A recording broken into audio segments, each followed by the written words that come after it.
જાફરાબાદ નગરપાલિકાની ચૂંટણીમાં ભાજપ પેનલનો થયો છે ભવ્ય વિજય। ભાજપના ધારાસભ્ય હીરાભાઈ સોલંકી ગઢમાં ફરી ભાજપનો ભવ્ય વિજય થયો। ચૂંટણી પહેલા ભાજપના 16 સભ્યો બિનહરીફ થયા હતા। નગરપાલિકાના 12 સભ્યોની ચૂંટણી યોજાઈ। 12 ઉમેદવારોનો ભવ્ય વિજય। નગરપાલિકાની તમામ બેઠક ભાજપે કબજે કરી કોંગ્રેસના સુફળા સાફ। જાફરાબાદના મોડર્ન સ્કૂલ ખાતે પીઆઈ પીએસઆઈ તેમજ પોલીસનો ચુસ્ત બંદોબસ્ત ગોઠવાયો। જાફરાબાદ નગરપાલિકાની 7 વોર્ડના 28 ભાજપ સભ્યોનો ભવ્ય વિજય થયો। તમામ 28 ઉમેદવારોના મોં મીઠા કરાવી ફૂલહાર પહેરાવી સન્માન કરાયા। રિપોર્ટર કાળુસા કનોજિયા, જાફરાબાદ।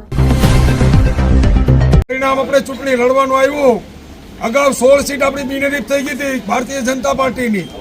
આજે બાકીની 12 સીટ માટે આપણે ચૂંટણી લડ્યા અને 12 સીટ જંગી બહુમતીથી જીત્યા।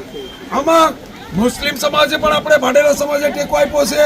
ત્યાર પછી આ કોળી સમાજના મતદારોએ પણ આપણને પુષ્કળ ટેકો આપ્યો।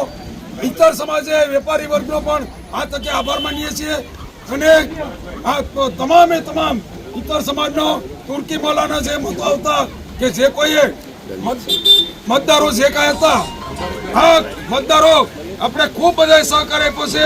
આ 28 સીટ મેળવી કરવા માટે આપણા માનનીય ધારાસભ્ય હીરાભાઈ સોલંકીએ કેટલા દિવસોથી જેમત ઉઠાવેલી, એની સાથોસાથ માર્કેટિંગ યાર્ડના ચેરમેન અને જિલ્લા યુવા ભાજપના પ્રમુખ ચેતનભાઈ સિયાર, ત્યાર પછી ભાવેશભાઈ સોલંકી, આપણા સંદીપભાઈ સિયાર શહેર પ્રમુખ, આ ભગુભાઈ સોલંકી અને શહેર ભાજપ પૂર્વ પ્રમુખ મનોજભાઈ ચુડાસમા।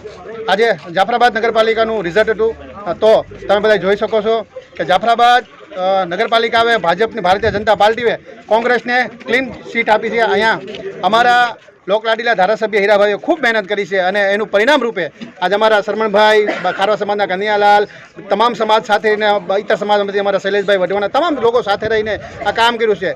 જે તે વખતમાં અંગ્રેજો જ્યારે દેશમાં આવે ને એની એક માનસિકતા હતી કે ભાગલા પાડોનો રાજ કરો, એ માનસિકતા હજી કોંગ્રેસના મગજમાં ઘર કરી ગઈ અને એ હજી ગઈ નથી। હજી એ લોકોનો એક જ ધ્યેય છે, ભાગલા પાડો, રાજ કરો। જ્ઞાતિ હોય, સમાજ હોય, વાડા હોય, ગમે એમાં કોંગ્રેસનો એક જ નીતિ રહી, ભાગલા પાડો ને રાજ કરો। આ ગંદી માનસિકતાને જાફરાબાદની જાહેર જનતાએ સાહેબ આજ તિતાંજલિ આપી દીધી। આજ અહીંથી આવીને સુપડા સાફ કરી અને કોંગ્રેસને ક્લીન સ્વીપ આપીશ। તમે જોઈ શકો છો જાફરાબાદમાં 28 બીજેપીની આ ભારતીય જનતા પાર્ટીની સીટો આવેલી છે।